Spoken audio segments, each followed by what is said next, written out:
He drank half a bottle of high-concentration alcohol in one gulp and sprayed the other half on his body. Then he smeared car engine oil on his face. To hide better, he rubbed a large amount of dirt on himself.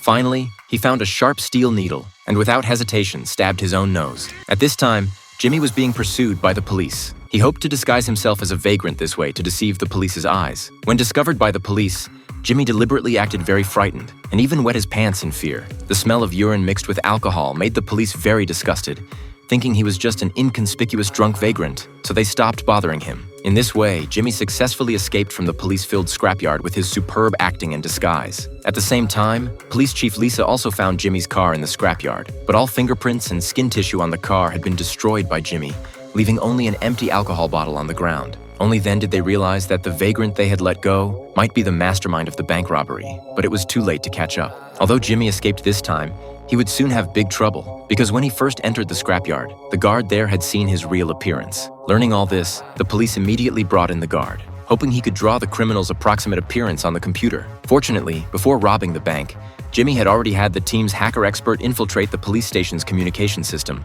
to monitor every police action. Knowing that the guard was about to identify him, Jimmy was very panicked. He hurriedly checked the guard's social media account, and after learning information about his family members, hoped to use this to threaten him to stop testifying. But at this time, the guard had already arrived at the police station. With things having reached this point, Jimmy could only take a gamble. He randomly found a parked police car on the street, then used an iron wire to pick the car door lock, then picked up the walkie-talkie inside, and through the police station's broadcast, transmitted his threatening words to the guard's ears. Jimmy clearly stated the other party's daughter's name and the school she attended.